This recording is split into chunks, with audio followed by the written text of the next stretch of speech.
All right, everyone. Good evening. Good evening, everyone here. Good evening, everyone there, wherever there is. I'm glad to have you all joining with us tonight for a very special edition that we've got, Maranatha Special Edition, Developments in Syria. And we've got a very special guest and good friend, John Holler. How you doing, John? All right. Can we hear John? Can you hear me? Okay, now we can hear you. Perfect. Okay. Perfect. Good to be with you. Yeah. Hey, by the way, John, I don't know if you saw this or not, but I'll mention this to everyone here. We can pull up the slide, the next slide. So we've got the Blazing Saddles Prophecy Conference that's going to be here at the church in mid-January. What do we got there? January 17th through the 19th. Coming up here at Calvary Chapel Harvest Life. And there's a new sheriff in town, by the way, Don Perkins. So Don Perkins, we've got myself, we've got Tom Hughes, Brandon Holdhouse, Billy Crone, and I don't know who the guy is in the green there, so we're just calling him Julio. You know, I guess I hear he's from the original movie there, Blazing Saddles, back in the 70s. But anyhow, it's going to be a wonderful prophecy conference, and guys, those tickets are available for that. You can get your tickets online at Hope for Our Times, or if you go onto our website, you'll see on our scrolling announcements. You'll see that scrolling announcement, and right above it, you'll see the link to Hope for Our Times. Either way, and it'll take you there, and you'll be able to register for the conference to be here at Calvary Chapel Harvest Life and enjoy a great conference that we've got on those 3 days. We're going to have worship. We're going to have fun. We're going to have questions and answers. It's going to be a great time, and I hope all y'all can join us for that. For those that are unable to make it out here, you can also get online tickets as well, and I believe those will be good for 30 days after the conference to continue to keep on watching that and everything. So it's going to be great stuff, and I hope you guys can join us for that, as well as those that are online, and glad to have all of you that are online joining with us tonight as well.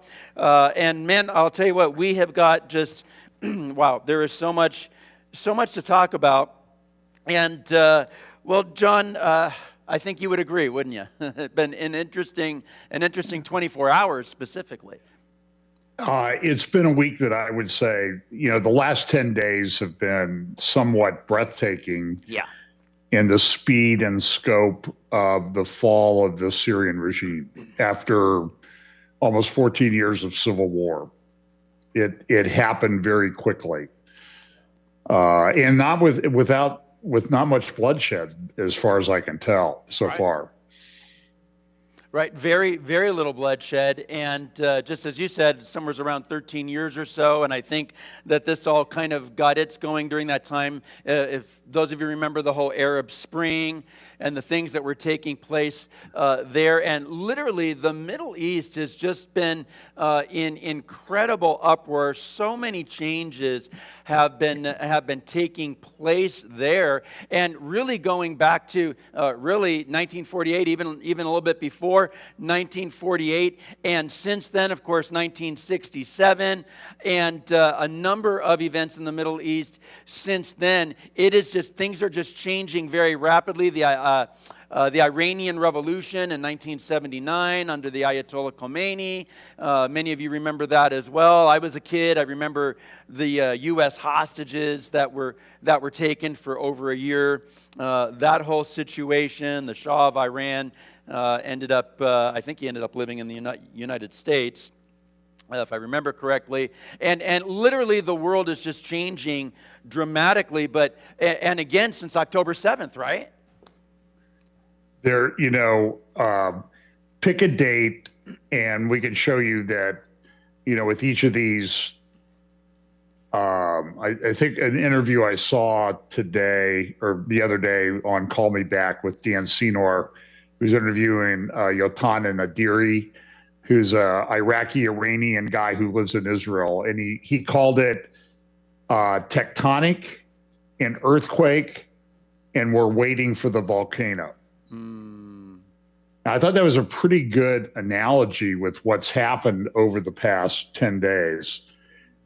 This has been a major shift, but there's a lot of things going, and then there's a lot of things that could happen. Let me just throw this one here. This is kind of a monkey wrench early on.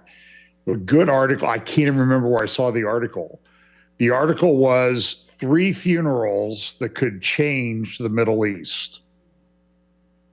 And they were, if there's 3 guys that people are sort of watching to see what's going to happen if they die, because they're old. You have King Salman in Saudi Arabia, who's probably 90, probably has dementia, not very functional, of course, but there's some things that Mohammed bin Salman would like to do, I think, that he does not do, because in the Saudi culture, the tribal culture of Saudi Arabia, he cannot go against some of the wishes of his father. That may be a tectonic shift, earthquake, when King Salman dies. I believe so. The other one would be the Ayatollah Khamenei, who is reportedly to be ill with cancer and not doing well.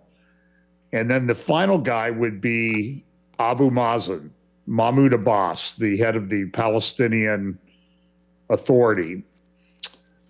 He's 87, 88, and he's had a couple of major health problems recently as well. So, and he's currently serving, I believe, the 20th year of the 4-year term that he was elected to 20 years ago.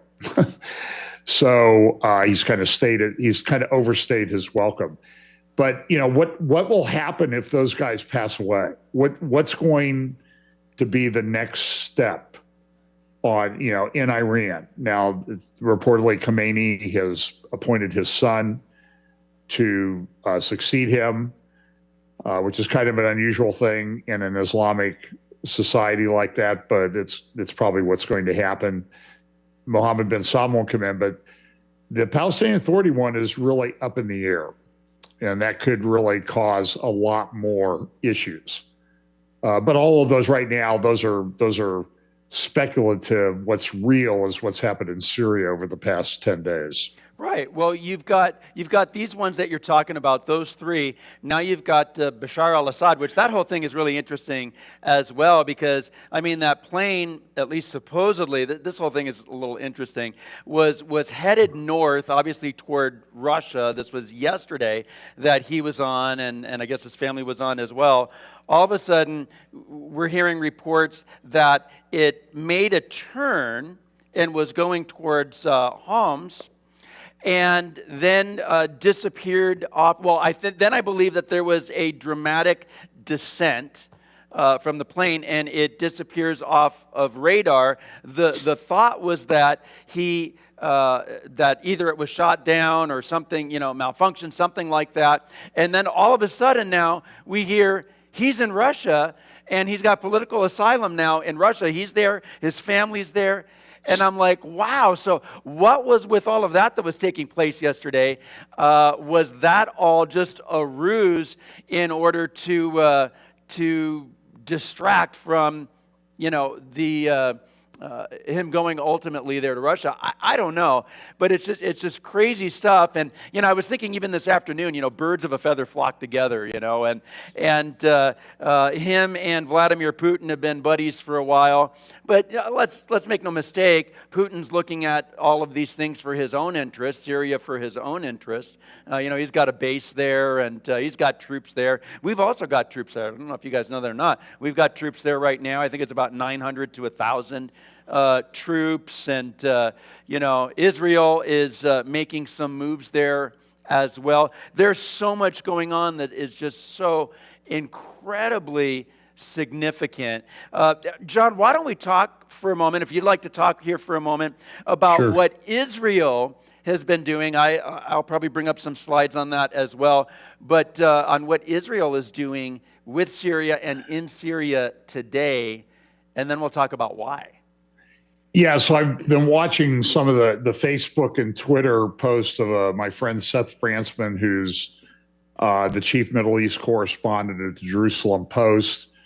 Also, I think he works with the Foundation for Defense of Democracies and some other think tanks, but he's up on the Golan border, the Israel-Syria border today, what Israel has done is I'm sure you've been up there, and there's that no man's land between Israel and Syria. They're near Kenitra, and a little bit south of Majel Shams, the farthest north town in Israel. And Israel has expanded the zone. They've gone into Syria a little way, several kilometers at least, to create a buffer zone. They've also taken over the Syrian part of Mount Hermon. They've taken control of that because they're concerned. They're concerned about what are these guys that have taken over Syria going to do? And these guys that have taken over Syria, they're not heroic. They're not anybody that the United States or anybody with a rational mind would support. They're jihadis. The guy that's heading up the rebel group, I can't remember his name, Jolani or something like that. He's a wanted terrorist by the United States. There's a $10 million bounty on his head. So Yes. these guys cannot be trusted. It appears that the Iranian-backed militias that have been all along the Syrian border for many years are at least they're in a state of disarray. They've probably withdrawn. What we've seen over the last, it wasn't even 3 months ago that Israel did that beeper attack and the pager attack, Right. and then the bombs and that type of thing. So Hezbollah, which has mainly based in Lebanon, but also had many militia members in Syria and along the Golan border, they're in total disarray. They've withdrawn. They were in caravans. They were leaving. Israel bombed those and killed hundreds of them as they were fleeing. The Iranians have all pulled out. I believe the Russians have completely pulled out of Syria, leaving behind their base and their naval system. The Syrian army is completely shut down. I mean, this is just absolutely stunning. Look, I believe that the most immediate cause of everything that's happened that allowed these jihadis to operate was the success that Israel has had against Hezbollah in Lebanon. Absolutely. And also against the Hamas down in Gaza. That has shown that was a crack against the supposed strength of the Iranian regime. And then Israel did that bombing campaign. I don't remember when that was. Was that the end of October, I believe? They attacked into Iran. They bombed a secret nuclear facility and weapons, missile manufacturing facility at Parchin. They sent 120 fighter jets and bombers, and they returned every single one of them. Incredible. They took out the vaunted Russian S-300 air defense systems all across Iran. They essentially completely, I think the statement that somebody made was, the Ayatollah has no clothes anymore. He's totally naked and exposed to any kind of air campaign. And the message from Israel was, we will do whatever we want in your airspace and you can't stop us. And so they sent 120 planes over, fighters. It's astounding. And 120 returned. This is a stunning operation. I mean, this is it. You would expect to just lose, their complicated aircraft, and for all of them to go over and do their job and come back with no damage from everything that I've seen. And so what happened was, because of the Gaza, because of taking out Hezbollah and going into southern Lebanon and essentially taking out, completely decapitating the Hezbollah leadership and some of the brigades that Hezbollah had that were going to invade Israel, and then doing that to Iran looked weak. And so what happened was a coalition of rebel forces joined together, led by this guy from a group called HTS, and they made a stunning advance. It was done so quickly that a lot of people think, well, some big country must have been helping them in some way to do this. But Right. they came down what amounts to a superhighway in Syria. I mean, it's like driving from Sacramento to LA. I mean, you have highways you can make some pretty good time on, and there was no resistance. The army collapsed. The army withdrew, but they moved when they perceived that Iran was weak and there would be no resistance from the Iranian-supported Hezbollah and other militias. And they were right. But the other thing people need to remember is this operation by HTS and these aligned jihadi rebel groups, this was a very well-planned operation. They have been working on this for years. They had put in place a very sophisticated command and control structure, a lot of discipline. They had what amounted to treaties and arrangements between the different groups as to how things were going to go. And this guy who was we have this perception that it was a ragtag group, and it was not. The other component that a lot of people, I don't see too many people talking about it yet, is that these groups in Iran and Syria had developed fairly sophisticated drone technology. That seems to indicate that they were being supported and funded by Turkey. Turkey's long been a leader in drone technology. They've had some of the most sophisticated drones for many years.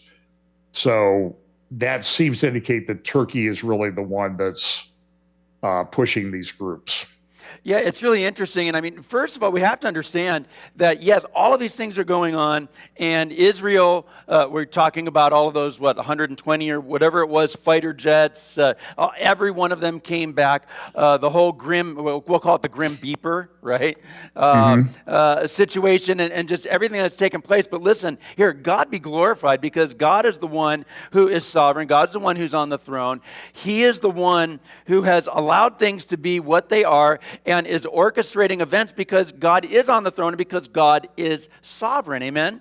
And so we know that He is going to allow the things to be that need to be in order to bring about the things that we read in Scripture that will come to pass ultimately.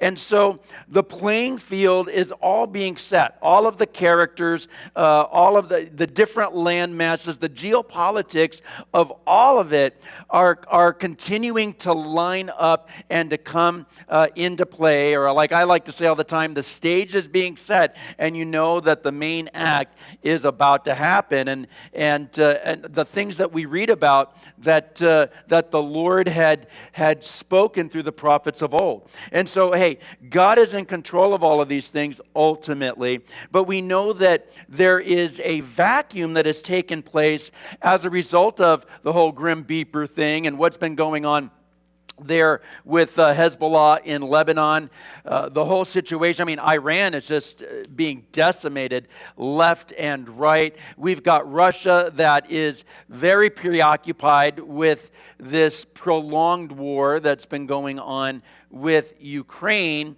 And Iran, we need to understand that Iran is, you've got Shia and Sunni factions, I guess, if you want to call it that, within Islam, all right? You've got Shia and Sunni. Well, Iran is Shia, all right? And so, and now what you've got, you've got Bashar al-Assad and those close to him, they are these, I don't know if I'm saying it right, I think I've got it written down here, Alawites.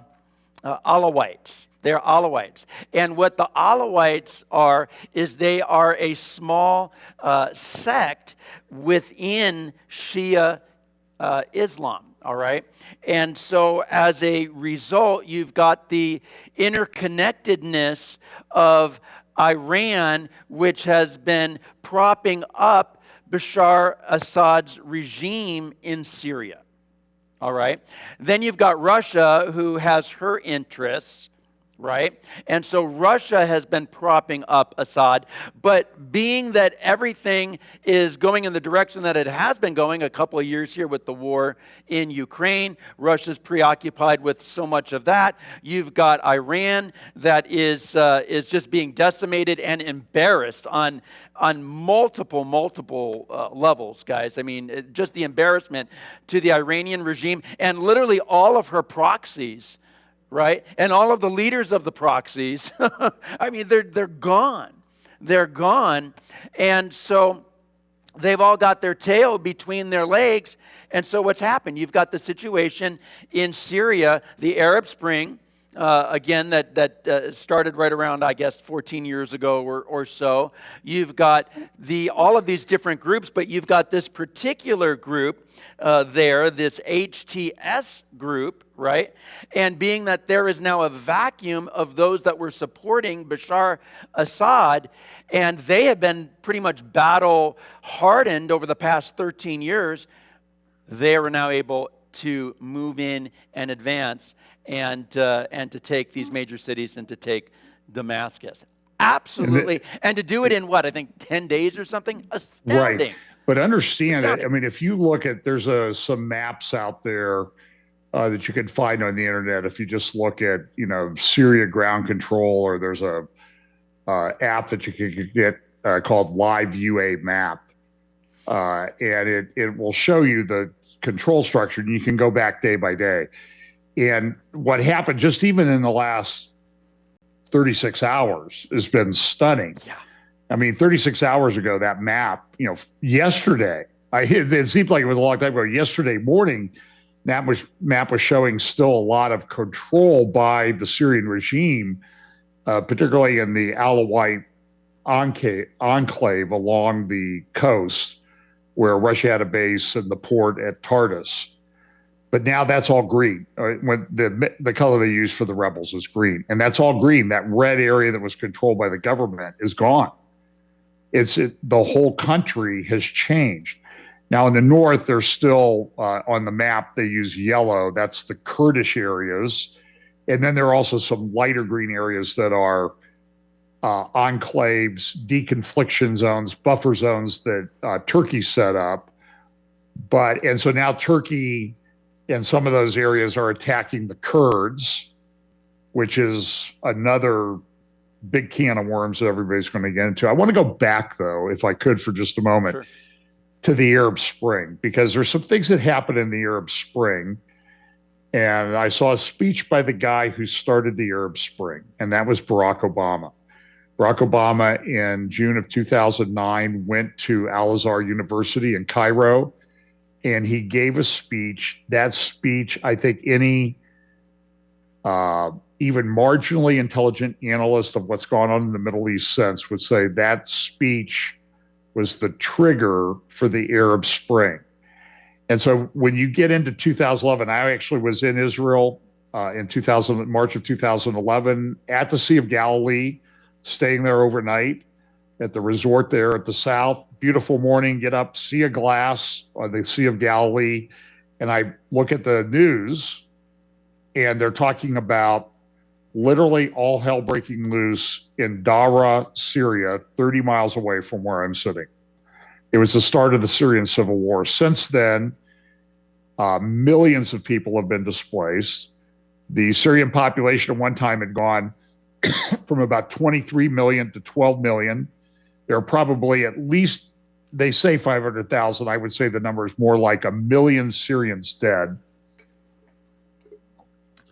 And then, this spread to all these other countries throughout the Middle East. And it's been really a lot of turmoil, but the situation in Syria had calmed down. Remember, we had ISIS.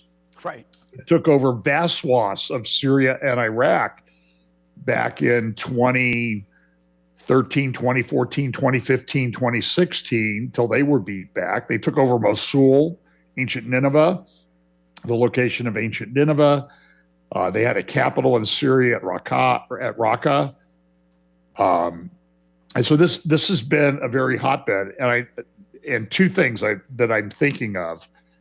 What would this have been like if Israel had not done that amazing operation that they did in June of 2007, when they sent 2 fighter jets with extended range fuel tanks, they flew up the coast, they flew through southern Turkey, then came down to Syria and bombed the North Korean designed nuclear reactor that Assad was building there along the Euphrates River near Raqqa, which would have fallen into the hands of ISIS if it had been finished. Think about that. And that was another amazing operation. I can remember sitting and talking with Jack Hibbs and Bill Caney at a conference over in Lafayette, Indiana, a couple of years later.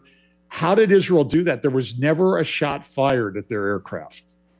They flew up by Syria, across Lebanon, Syria, Turkey, and down into Syria, bombed it and came back. They dropped their external fuel tanks and never had a shot fired at them. And that was an early indication that Israel had these special planes that could go up and completely blind the radar systems of the opposition. So that's one thing that I remember. But remember, what would this be like if there was actually an operating nuclear reactor along the Euphrates River?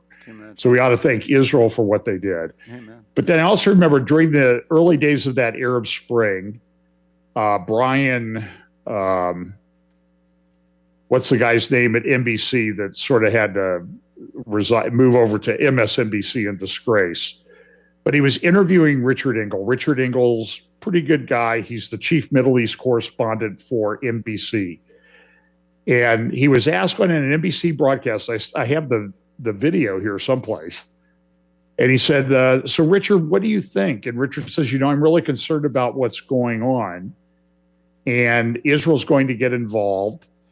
And he goes, over time, I think this thing ends in Jerusalem.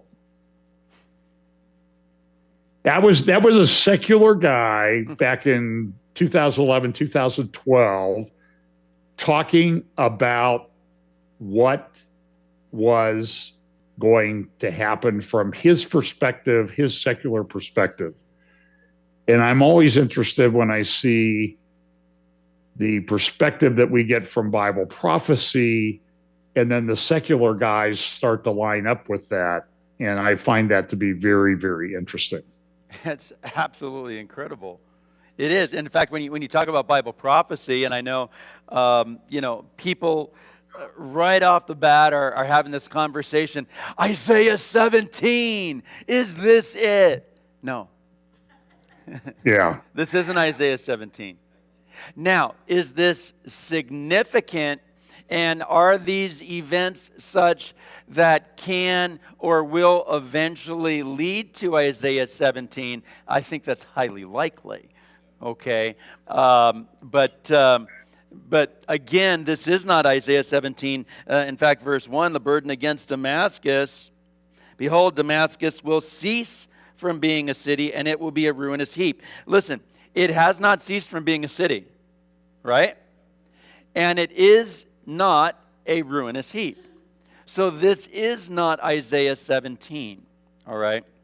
But again, it is highly significant, and again, just as you were saying, this rebel group, I think, is a kind word even to use. I mean, they're a terrorist group, and the head of this is a terrorist leader whose connections, or at least originally, were with Al Qaeda and all of these things. $10 million bounty on his head, just from the United States. And he's bad news. He's been trying to rebrand himself a little bit. But I mean, the way I look at it is just a chameleon, And things are going to continue to line up. What's going to ultimately take place in Damascus? Hey, well, we know because we read that this is going to happen here at some point. And it's interesting that, boom, everything really went down yesterday, John. And all of a sudden, Israel is already doing all kinds of things there with Syria. In fact, if you look at I believe it's the seventh PowerPoint on here, if you can bring it up, Israel sees a strategic peak. There it is. Israel seizes strategic peak of Mount Hermon from Syria. And, this is the cool thing as well. And again, to God be the glory. Every time through the modern history of Israel that there are attacks against them or these situations, these things that take place, they pretty much always end up acquiring additional land, which is just phenomenal, And so Mount Hermon there, and it's the highest mountain or peak there in the area, and people go skiing there and snow-capped and that kind of thing. And there's the Israeli side, there's the Syrian side. I think that there's also the Lebanese side, I think. That's correct. As well. And but they seized the part there that is the Syrian side, just like that, right? I mean, they have got issues going on. This nation the size of New Jersey is on a multi-front war, and yet they stand. And again, they stand because God says that they're going to stand, guys. Think about that. God says that they're going to stand because, look, we know that Scripture is going to be fulfilled. And so now they've got that high point there. Of course, they had the Israeli side, but now they've got the Syrian side of that, and so they've got the high point, and they're doing that because, hey, they don't know, I think they suspect, where things are ultimately going to or have a likelihood of going down the road, and they want to make sure that they have better defenses to protect from these rebel forces, terrorist forces, whatever, that eventually we all know are going to want to seek to attack them. What do you say? Yeah. One other thing I think I would add, I mean, look, what Israel has done over the last less than 3 months since those beeper attacks started has been shocking. Actually, the whole thing that they've done since October 7th, they went into southern Lebanon officially the end of September, just a little over 2 months ago. But then it came out that they had done 700 special forces raids into southern Lebanon since October 8th, October 8th, 2023. Nobody even knew about this. And they have taken out major command control infrastructure of Hezbollah, who's been building these underground tunnels for 40 years. Right. Massive tunnels. And they've done this. When this started, I remember, I think it was Tom Hughes and I were talking, and we were sort of wargaming it, what might happen. And we were talking to security experts in Israel. And there was concern that Israel in the north would have thousands dead, thousands, from Hezbollah rocket attacks and missiles. They thought that going into Gaza to do that would result in the death of somewhere between 17 and 25,000 IDF soldiers. And every soldier death of the IDF is a tragedy. But yesterday they had the 809th death of IDF soldiers. That's all. I mean, now that sounds horrible, but they were talking well above 10,000 likely. And by the way, about half of those were killed on October 7th in the invasion of Gaza. And it shouldn't be called a terrorist attack. It should be called an invasion that took place on October 7th. So we have to look at just the miraculous things that the IDF is doing.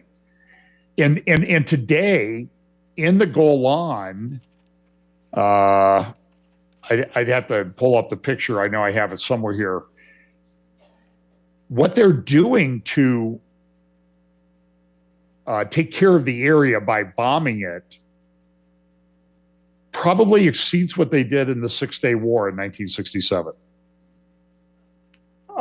It's absolutely, I mean, they went in and they've been taking out any planes that the Syrian military left behind, and other facilities that they had, weapons depots and that type of things. I mean, what they've done up in the Syrian area near the Golan just in the last 24 hours is look, it's one of these things that, if the Lord tarries, there'll be history books written about this. And by the way, in the north, taking out all these things, Hezbollah, I don't think they've lost 50 soldiers yet. That's just, it's hard to describe how significant this is. And I keep thinking that there is a very heavy divine component to what's going on. I know people will get very upset when you say that, but understand that what Israel's been doing is taking down an evil organization and regime. That regime is weakened. It's weakened in Gaza. It's weakened in Syria. It's weakened in Lebanon. And Iran is back on its heels right now. And I think there's potentially some things I think might be significant from a Bible prophecy standpoint beyond Isaiah 17. By the way, I personally think Isaiah 17 is more towards the Armageddon type scenario. And nobody ever talks about the other parts about Isaiah 17. We talk about Damascus, but it talks about the kingdom disappearing from Damascus, but it also talks about Ephraim, is having a problem, which is northern Israel. So we're not there yet. And I think that's all part of this, maybe likely the Armageddon scenario, which I think we always want to divide things in these kind of neat little baskets, but this one's a little bit more complex with multi-parts and multiple different passages of scripture that'll be in play all at the same time when it really starts to unfold. So Israel's done an amazing thing, but I also want to say one thing before I forget about it. By the way, two things. First of all, this is gutting the economy of Iran. Iran, over the last however many years, 40 years, that they have supported Hezbollah, and then the support that they've given to the Assad regime, they have probably spent about $90 billion to do that. 40, 50 billion, for Assad, and 40, 50 billion for Hezbollah. And all of that money what they spent is evaporating. They're already an economic problem. They're already in a massive demographic decline. A few years ago, and it's been reported many times in places like the Tehran Times and elsewhere, that Iran has had, this is from the Iranian newspapers, Iran has had the fastest collapse in female fertility rates in human history over the last decade. The fastest decline in female fertility in human history. That's their own words describing it. And this is a very interesting aspect of the world today. So they've got the dollars, they're losing their demographic problems. There's one other thing, though, before I forget about, before we get too far into this, because there's so many moving parts here. There are reports now in Aleppo at the judicial palace where they have their courts and everything. Aleppo is the largest city in Syria, that the rebel groups have announced that they're going to implement Sharia law. Right. Now, so what does that mean? That means you all need to be in prayer for Christians in Syria. Absolutely. Because it could get very, very difficult for them, even more so than it has been. They were okay, somewhat okay under the Assad regime. And he did that because it was a political thing that he did. But now you have these jihadis there. And these guys a lot of them used to be in ISIS. So when you hear that they're going to implement Sharia law, you need to pray for the Christians that are likely going to be caught up in that. Yeah, I was reading all the same things as well, and that's what their intentions are, and I believe that that's exactly the direction that they're going to go into, and the whole invasion, by the way, that took place going back to October of October of last year. Again, that was an invasion, and that was an invasion with the intent of a Holocaust. That's what that was. Mm-hmm. That was an invasion with the intent of a Holocaust. Then you've got, again, this. You're talking about the one from Gaza? What's that? Yes. Mm-hmm. With the intent of Holocaust. You've got as you're talking about, the economy of Iran, which is just, it's just in the gutter. It's doing horribly. And we know, and we don't know exactly what it's going to be. I mean, we can have all kinds of discussions all day and all night long as to what the hook in the jaw is going to be, for Gog, the Magog invasion and all. But we know that the three main players, though, are going to be Russia, right?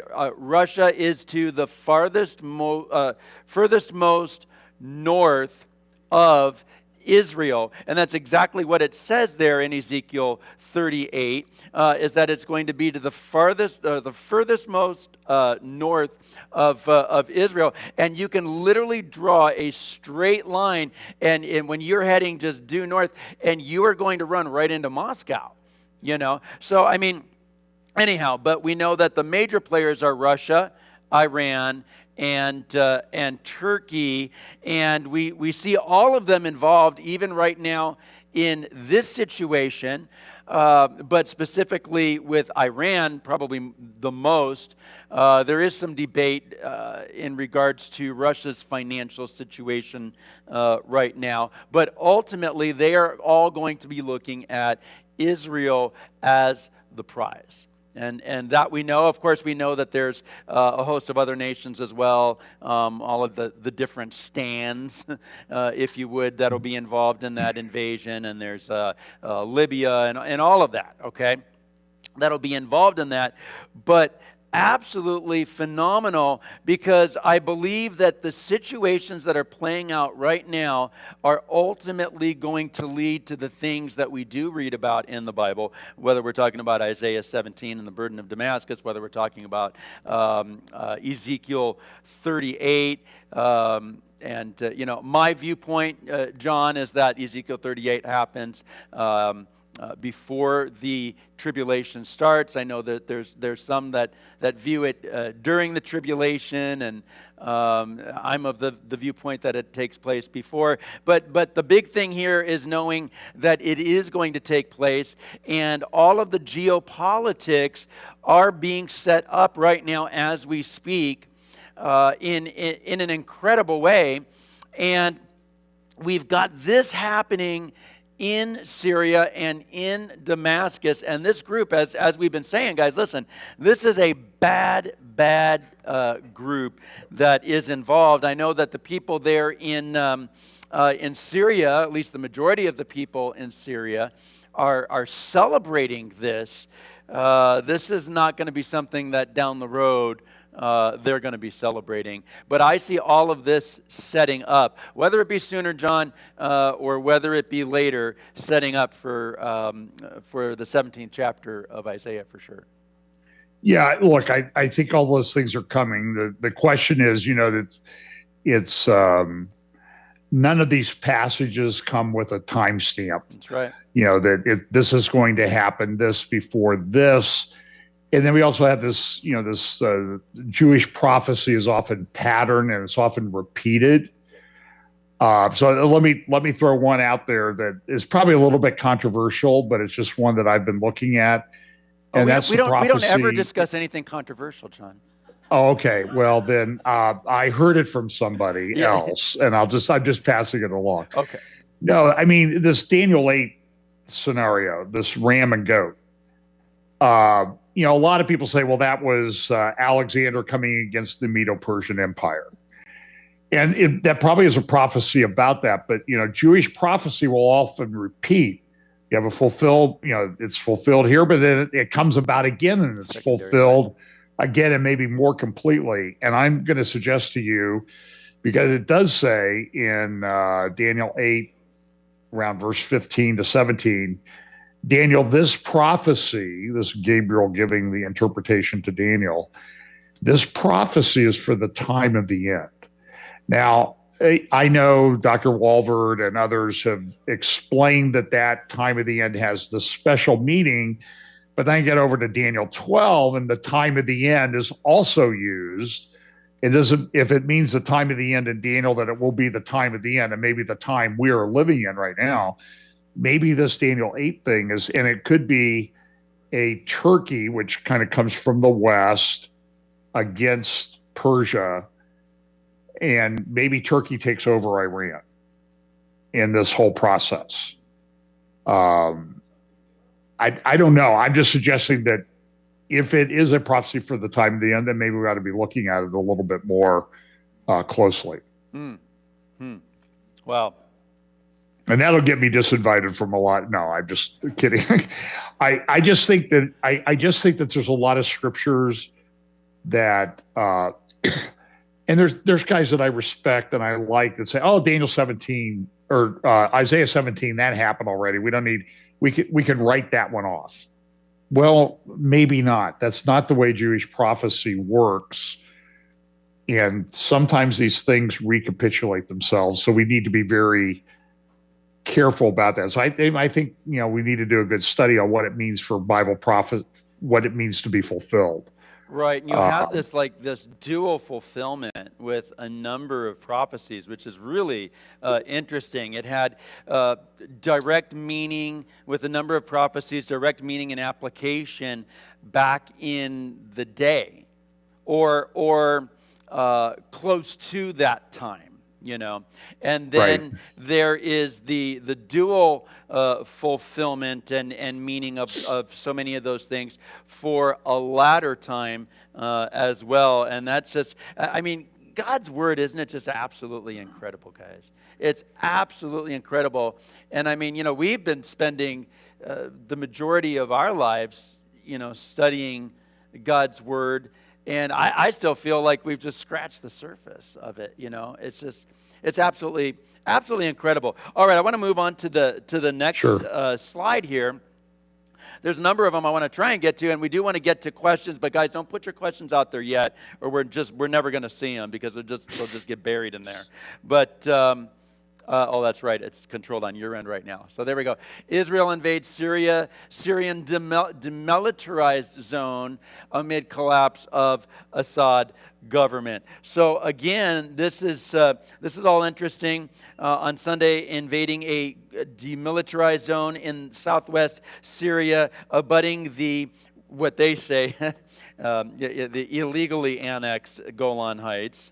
So, issues with that. After Damascus fell to rebel forces. There in that photo right there, you see Israeli tanks there moving into the Syrian territory there in the country after this turmoil has taken place. And all of this is just happening so fast with such rapidity. Israel has already said that the day before, as rebels swiftly advanced across Syria, that its soldiers had entered the UN patrolled buffer zone to assist peacekeepers in repelling an attack. And on Sunday, an army announced a troop deployment there, citing the, quote, the possible entry of armed individuals into the buffer zone. But guys, again, absolutely incredible stuff that we are seeing unfold before our very eyes right here. So suspected Israeli strikes hit Syrian capital of Damascus. Absolutely phenomenal. The buffer zone. Now listen, the buffer zone was established in 1974 after Israel and Syria struck a disengagement agreement with UN peacekeepers stationed there since. And so, again, look what Israel is doing right there, right now. And again, the next slide, by the way, again, that one or this one here, the next one, yeah, there's that one with the with the tanks. They're coming on in. Next slide. From the Jerusalem Post, IDF takes over Syrian Hermon, as we talked about, strikes Syrian chemical weapons factory. You had just mentioned that just as a little footnote a while ago, but the chemical weapons there, which, if I remember correctly, Assad many years ago had utilized chemical weapons on the Kurds, if I remember correctly. And but those chemical weapons that are there, again, those are considered weapons of mass destruction. You know, there's chemical, there's biological, there's nuclear. And so Israel's like, hey, we don't know. Right now, everything is so up in the air and so increasingly destabilized. And you've got this group that has come in, which we've already discussed is a very bad group. And so they don't know what's going to happen.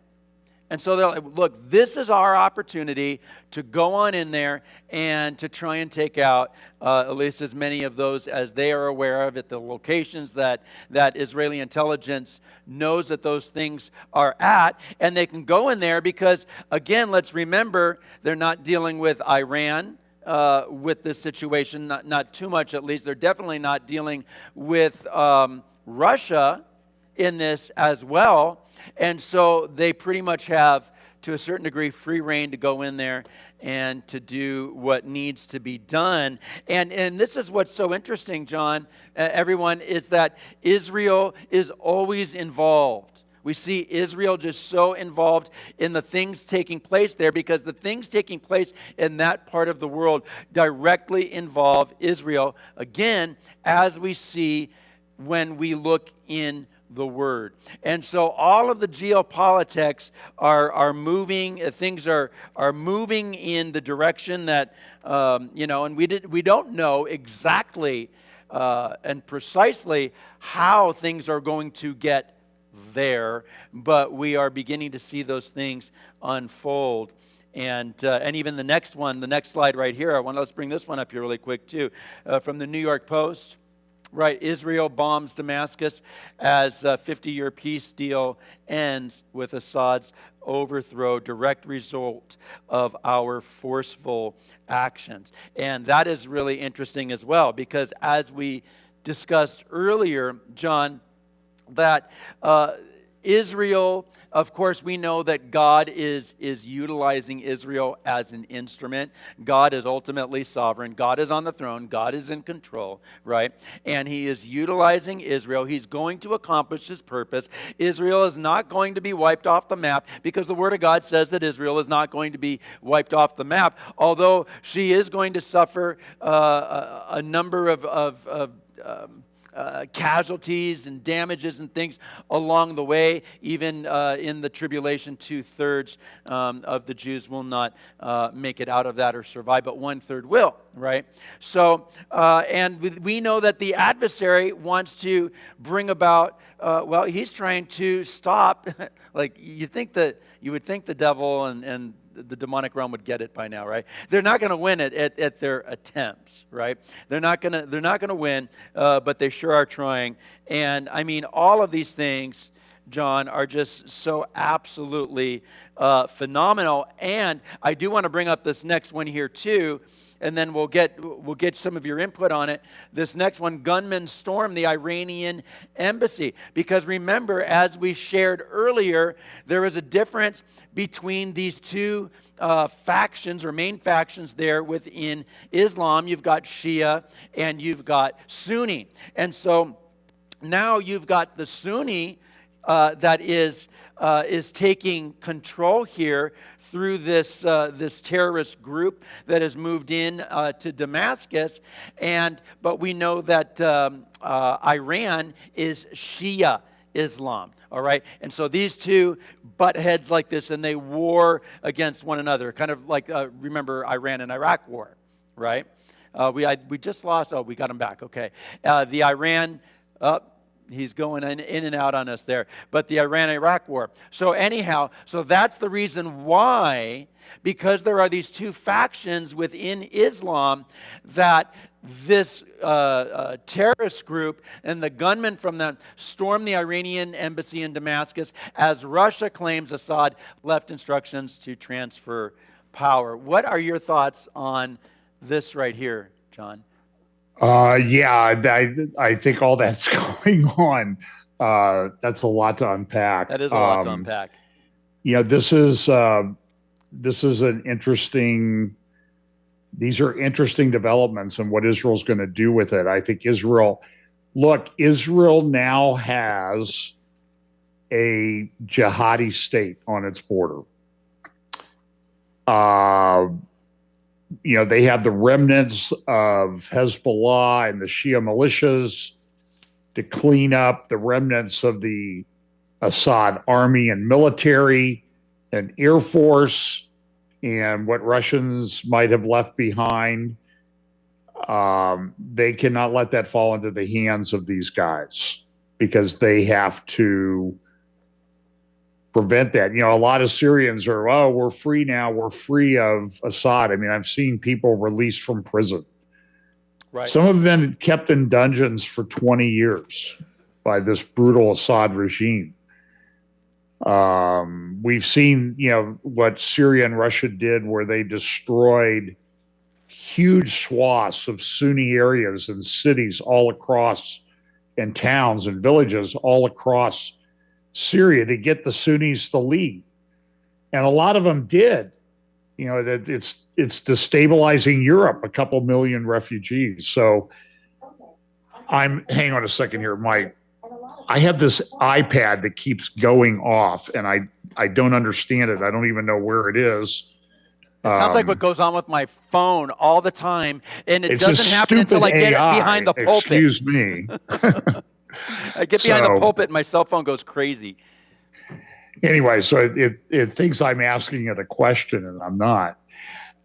So look, we have a lot of these things. There's really so much going on right now. And I don't know what the near term is. I mean, the United States is even bombing some of these jihadi outfits. And, a lot of people say, oh, the United States is supporting this. The United States is behind this. I don't really buy that. That doesn't make any sense. It doesn't. And then we're in this transition, too, where the people in charge now are supposed to be gone in 45 days. And what's that going to look like? And what's that transition going to look like? I'll just say that the next 2 months are going to be kind of a time of great turmoil everywhere in the world. Because Russia's threatening to nuke us, and they've left Syria. They've got some problem. They haven't. Look, I don't know. I get a lot of bad emails when I say this, but Russia hasn't done that good in Ukraine. Between Russia and Ukraine, there's 1 million dead and injured easily. Ukraine will never recover from this in any of our lifetimes. So and I've got friends there. I communicate with them on a fairly regular basis in Ukraine. It's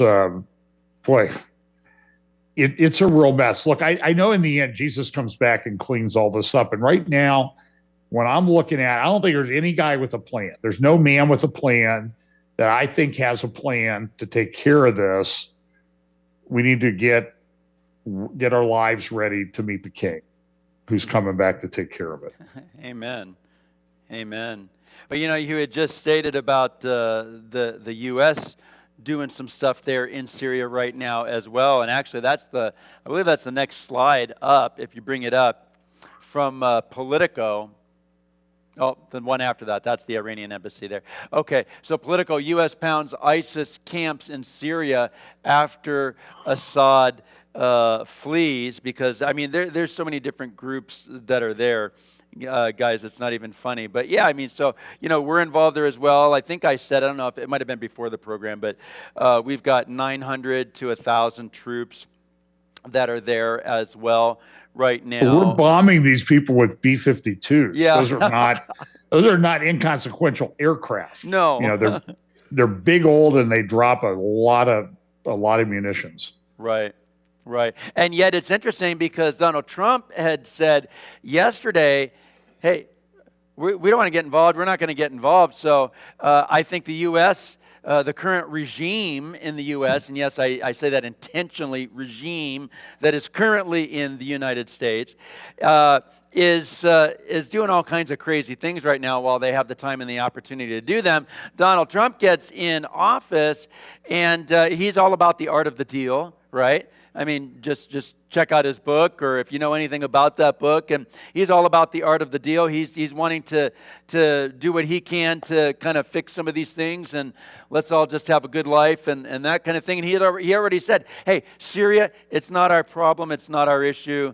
You know, don't want to be involved in it. And of course, you've got this regime right now, and so they're doing all the things that they're doing, I guess, while they feel that they have the opportunity to do so. What I want to, and man, there's so much, John, that we can talk about in regards to this whole situation. But I think that why don't we start opening it up to questions here? And we can't, guys, we won't be able to get to all of the questions, I'm sure. But let's start opening it up to questions, and just put the word question in all caps, and we'll see what we can get to from that. If we have someone, while we're waiting online for the first question to come in, someone who has a question regarding these things right now, you can come up to the mic right here and ask away while we're waiting online. Actually, we do have one already from. Hi, Michael Digman. Good to have you on the program tonight. Michael Digman's question is this: what do you see as having precipitated this? In other words, Syria, Russia, Ukraine, Israel, Hezbollah, Israel, Iran. So Israel, Hezbollah, Israel, Iran. Occidental wanting to start a war before leaving office, or something else? I don't know. Well, first of all, I don't think Joe Biden's in control of anything. It's